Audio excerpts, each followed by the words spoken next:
Dan firman Tuhan akan saya sampaikan kepada saudara pada hari ini. Banyak berbicara, referensi kita nanti dari Kisah Para Rasul. Ketika bicara tentang penginjilan dan kuasa Roh Kudus, maka referensi yang terbaik itu adalah dari Kisah Para Rasul. Kita akan membuka Kisah Para Rasul pasal yang ke-16.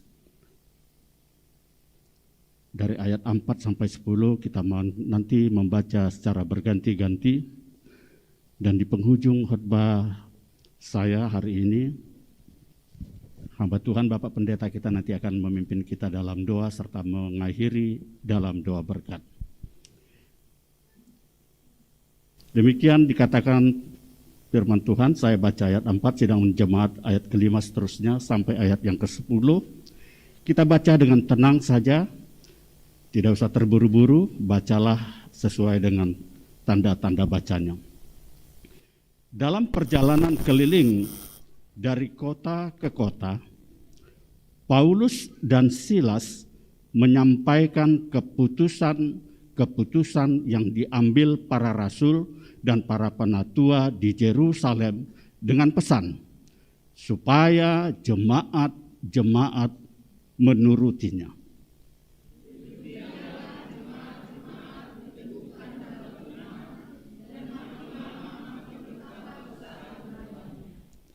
Mereka melintasi tanah Frigia dan tanah Galatia karena Roh Kudus mencegah mereka untuk memberitakan Injil di Asia.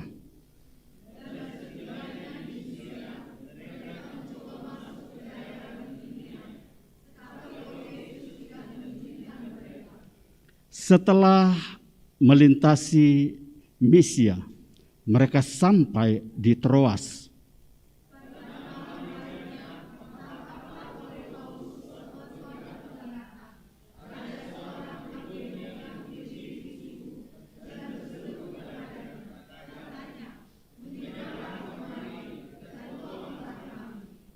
Setelah Paulus melihat penglihatan itu, segeralah kami mencari kesempatan untuk berangkat ke Makedonia, karena dari penglihatan itu kami menarik kesimpulan bahwa Allah telah memanggil kami untuk memberitakan Injil kepada orang-orang di sana. Puji nama Tuhan.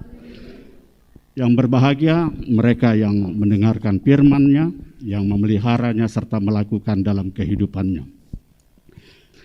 Saudara yang saya kasih dalam nama Tuhan, menarik untuk kita memperhatikan dari bacaan kita di sini, bahwa ketika Paulus dan Silas pergi menginjili dari kota ke kota, maka ternyata dalam Kisah Para Rasul 16 kita menemukan mereka tidak hanya sekedar menginjili, tapi ada misi juga yang mereka bawa selain memberitakan Injil adalah untuk menyampaikan keputusan-keputusan para rasul yang sudah bersidang di Yerusalem.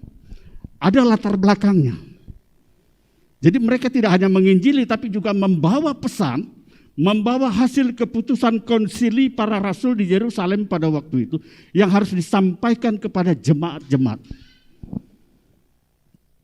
Saudara yang saya kasih dalam nama Tuhan Yesus Kristus, pasti ada latar belakang historisnya. Kenapa keputusan para rasul ini dengan penatua yang ada di Yerusalem harus segera disampaikan kepada jemaat-jemaat yang mula-mula? Karena sudah ada keresahan sosial, keresahan budaya, dan keresahan teologis terjadi pada saat itu. Jadi ada keresahan sosial, ada keresahan budaya, dan ada keresahan teologis yang terjadi pada saat itu. Sehingga para rasul harus bersinode, konsili istilahnya pada waktu itu, harus melakukan konsili di Yerusalem dan mengambil segera keputusan dan harus disampaikan kepada sidang jemaat. Itulah yang dibawa oleh Paulus dan Silas sambil mereka memberitakan Injil. Nah, latar belakangnya begini, saudaraku. Bahwa ada dua kategori orang Kristen pada zaman itu. Satu ada Kristen yang disebut Kristen Gentile atau Gentil, dan ada Kristen Yahudi. Ada Kristen Gentile itu adalah orang-orang yang menjadi Kristen yang menerima Yesus sebagai Tuhan dan Juru Selamatnya, tapi mereka non-Yahudi.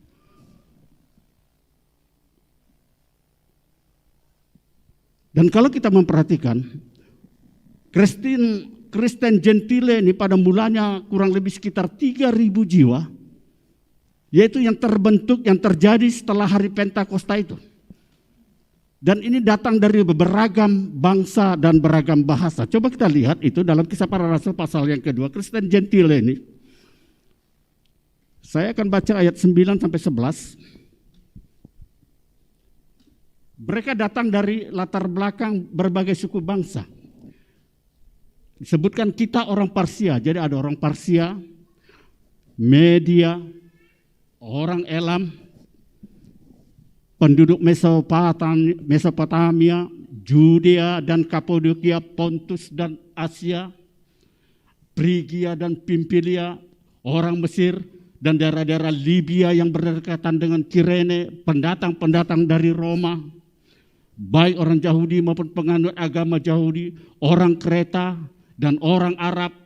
Kita mendengar mereka berkata-kata dalam bahasa kita sendiri tentang perbuatan besar yang dilakukan oleh Allah. Saudara lihat, hari Pentakosta itu dimulai adalah go internasional. Datang dari berbagai suku bangsa dan terjadi ragam bahasa. Jadi, kalau orang Pentakosta tidak mau go internasional, itu menyalahi kodrat Kisah Para Rasul 2. Kisah Para Rasul 2 itu dimulai, jemaat yang mula-mula terbentuk itu adalah go internasional.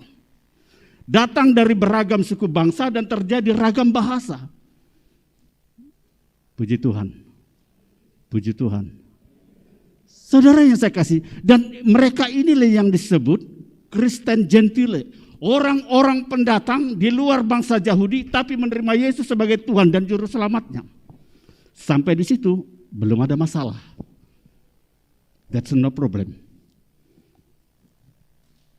Lalu para rasul sesuai dengan amanat agung Yesus Kristus, mereka pun tetap pergi menginjili, memberitakan Injil dari desa ke desa, dari kota ke kota, dengan urapan dan kuasa Roh Kudus, yang buta melihat, yang tuli mendengar, yang lumpuh berjalan, yang kerasukan setan dibebaskan, yang sakit disembuhkan, sehingga semakin banyak orang-orang yang percaya. Jemaat mula-mula terbentuk 3.000. Tapi dalam pasal yang keempat, Kisah Rasul pasal 4 ayat 4, saudara lihat relatif singkat terjadi pertumbuhan jemaat dari 3.000 menjadi berapa?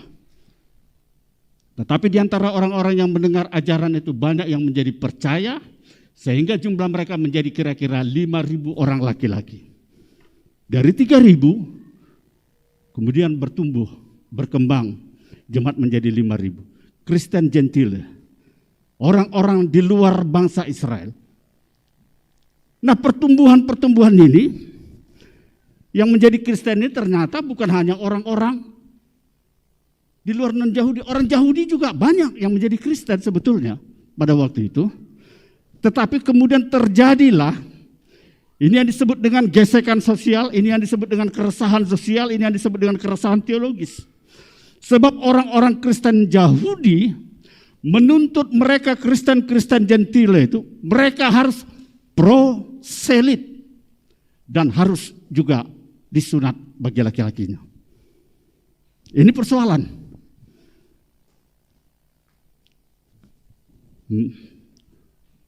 Mereka terima orang-orang non-Yahudi menjadi Kristen, tapi mereka katakan kalian harus diproselit dan kalian harus disunat bagi laki-laki. Apa itu proselit?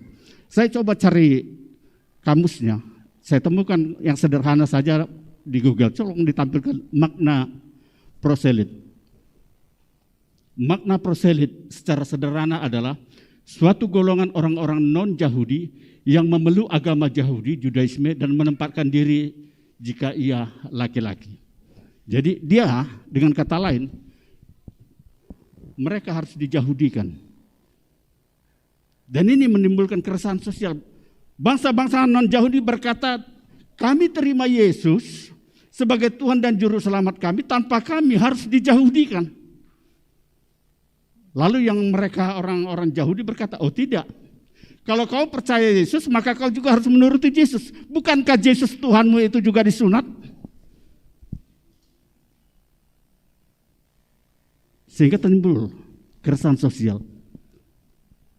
Kami percaya Yesusmu tapi tanpa kami menjadi orang Yahudi. Oh tidak, Yesus orang Yahudi dan Yesus disunat. Saudara harus disunat. Maka timbul keresahan sosial. Saudara yang saya kasih dalam nama Tuhan, legasi seperti ini masih terjadi hingga hari ini di negeri kita ini. Saudara lihat tetangga kita, mereka lebih Arab dari Arab. Soekarno pernah berkata, kalau kau Islam, jangan seperti orang Arab.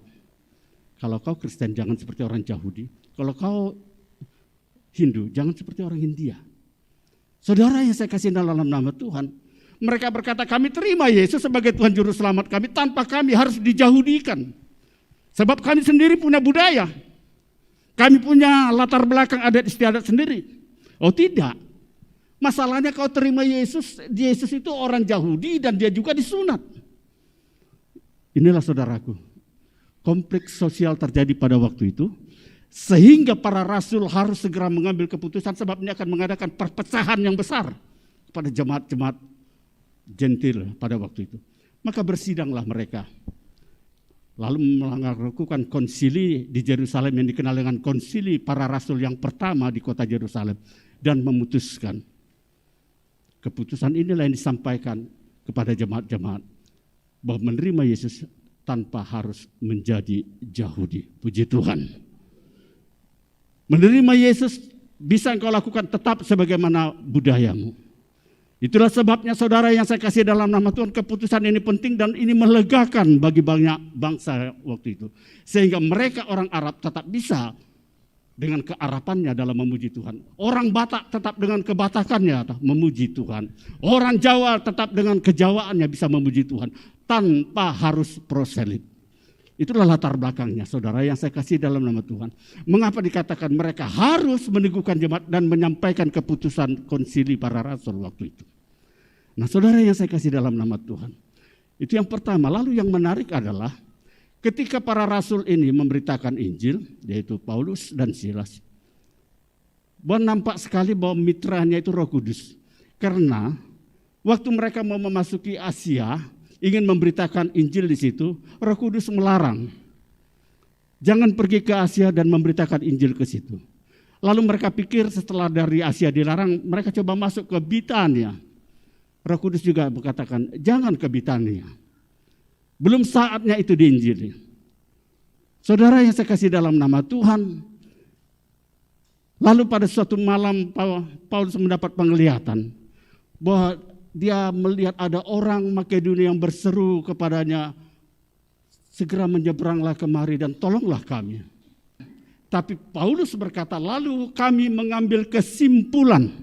Artinya dia tidak menerima mutlak penglihatan itu. Saudara ingat firman Tuhan berkata, ujilah setiap roh. Setiap roh aja sudah harus diuji.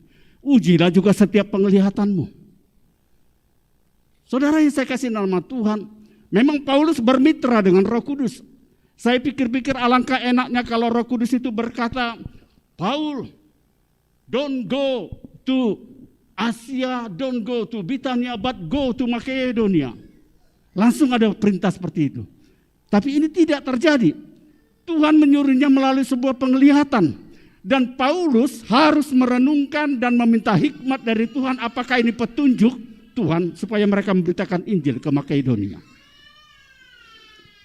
Saudara yang saya kasih dalam nama Tuhan. Jadi bermitra dengan Tuhan, bermitra dengan Roh Kudus. Itu adalah ada bagian-bagian yang harus kita ambil, yang kita putuskan sendiri. Ada bagian-bagian yang Tuhan memang harus lakukan itu. Dan ini adalah yang menarik, saudaraku. Sehingga Paulus harus merenungkan apakah ini Tuhan menyuruh saya pergi untuk ke Makedonia memberitakan Injil.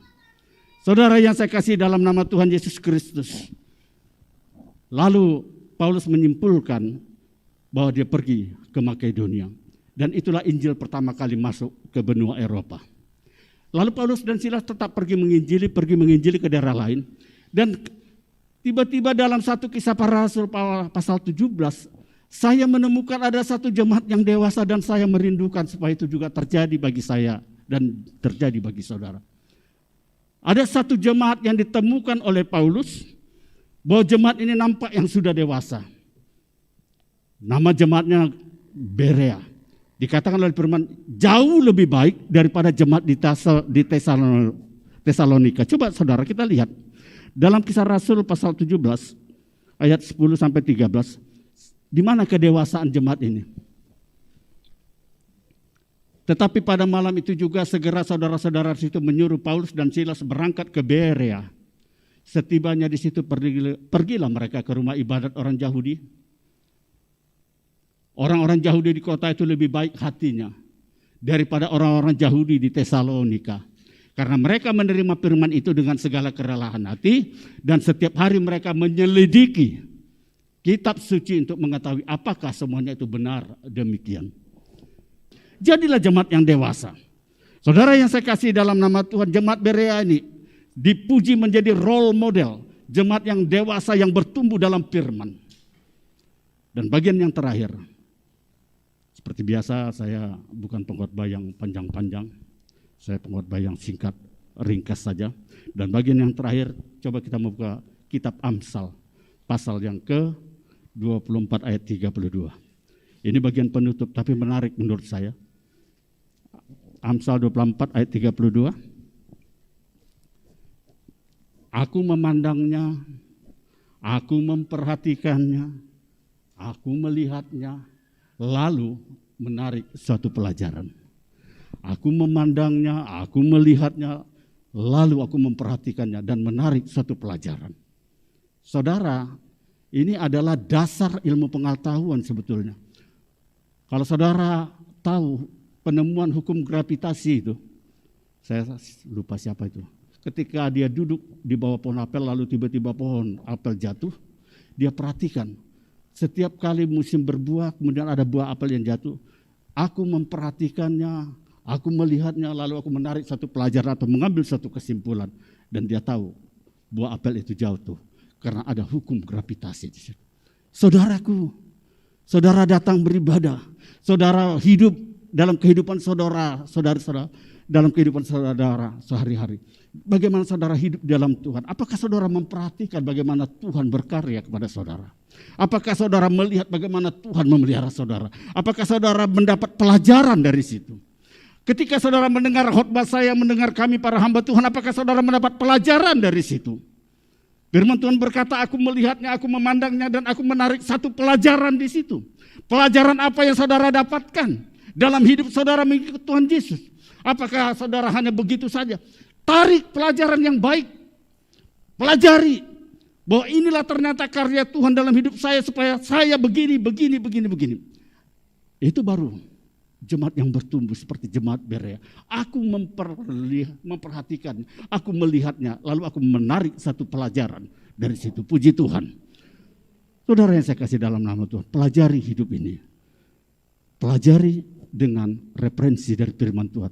Maka saudara akan melihat betapa luar biasanya Tuhan memelihara saudara. Kalau saudara tidak punya referensi firman Tuhan, saudara tidak tahu bagaimana Tuhan berkarya kepada saudara, bagaimana Tuhan memelihara saudara, bagaimana Tuhan memberkati saudara. Firman Tuhan hari ini mengingatkan kepada saya dan saudara, aku memperhatikannya, aku melihatnya, dan aku mengambil pelajaran dari situ. Apa yang saudara dapatkan dari sepanjang tahun 2021, saudara perhatikan dan saudara kemudian mengambil pelajaran dari situ. Bukan hanya tahun yang berganti, tapi ada pelajaran yang bisa saudara dapatkan dari situ. Puji Tuhan. Kiranya firman Tuhan yang saudara dengar hari ini menjadi berkat bagi kita semua. Puji Tuhan.